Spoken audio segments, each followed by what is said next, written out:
Well, what a year. It has been a year for the ages and a year to remember, both personally, professionally, politically. I started off 2024 working for the Automotive Free Clinic, and I ended up 2024 with a son working at a parts store and starting my own for profit business. Um, of course, as everybody knows, the biggest thing that happened is Hank was born. He was born 3 months early. We spent 80 days in the Ronald McDonald House, and he spent 80 days in the NICU. And it's just an incredible year. And you have America maturing into full kleptocracy, in which you have a bunch of just total clowns running the country who have no idea what they're doing or what government is supposed to do or how government works. And they're just in it for their own personal fame and fortune. And I think that probably the future is going to be bad, but bad in different ways than we thought it was going to be at first. I thought, I really thought that there would be like high levels of political repression, and I just think nothing's going to fucking work. I think everything is in our country is going to be fucking broken. I don't think that they're going to be able to deport the people that they're going to try to deport, because they're just not going to have the administrative capacity to do it. They don't know how. They don't know how to do it. They're going to gut all of these institutions and bureaucracies and departments, and they're not going to be able to get anything done. And as much as shit doesn't work right now, and shit doesn't work right now, shit is really not going to work right in the future. So probably in for a rough few years, but it's not all bad, because with any situation like this, there's opportunities. There's opportunities to fill the gaps, um, in what the government is doing, and start organizations that act as stopgaps until institutions with bigger scale can step in and fill those gaps. But yeah, it's been probably a very hard year, but man, I love being a dad. Being a dad is the most amazing thing that ever happened to me, and I can't imagine my life being any better than it is right now. Um, I spend 4 days a week at home with Hank. I spend 2 days a week working, and one day a week with me and Robin with Hank. So I still get to tinker with cars from time to time. Starting a little diagnostic business to try to make a little extra money on the side, like a lot of stay-at-home parents do.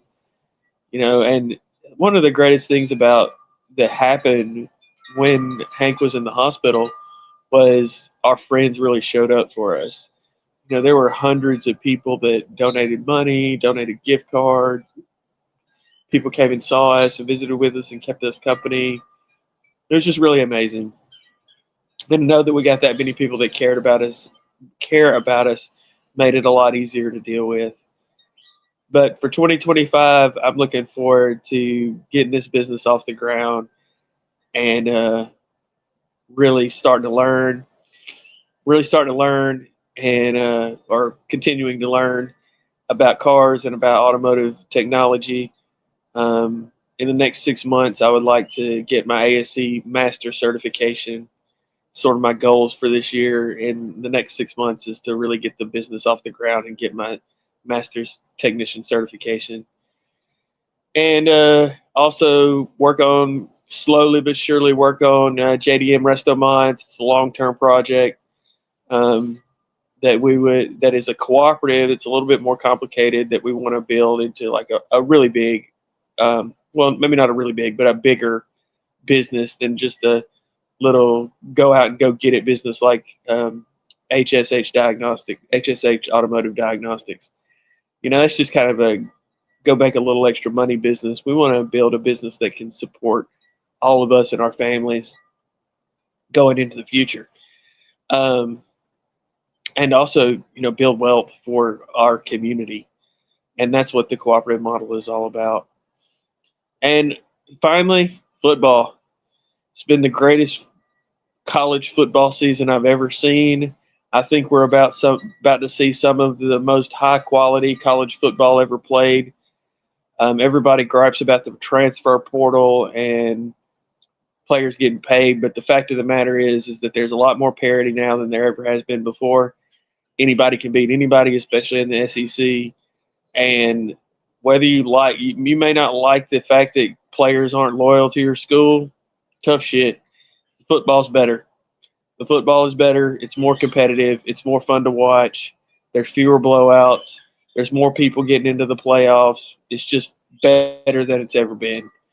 And I don't know what people are complaining about. I think they're just old and grumpy and need to grow up. And finally, I'm optimistic about the future. I really am. I I think we're headed for some lean times. Um, I think the empire is crumbling. I think we're looking at ecological collapse. But what I've seen in Asheville, North Carolina, and in other places across the South, is that people have really stepped up to fill the gap where government and business can't do it. And you know, I'm I'm optimistic that we're going to get through this and come out the other side a better global society than we are now. Um, it may be a difficult 10 to 15 years with war and increasing global temperatures, the collapse of empire. But I think on the other side of this, I think you're looking at a more kind, loving, and caring society. And I can already see the, I think plebiscite is the right word, the plebiscite of that in in uh, in what's going on the ground in many places across the United States with mutual aid programs. Um, I'm not as worried as I used to be, and maybe that's because I have a son and I can't be as worried as I used to be. Maybe my perspective has changed, and maybe nothing else has changed. But specifically, what I saw in Asheville, North Carolina, the way people rallied to work together and to solve problems on their own, it's really profound, and it made me very hopeful for the future of the human species. So anyway, Happy New Year, y'all. I think 2025 is going to be a good one. I really do. Happy New Year, and we'll see y'all later. Peace, y'all.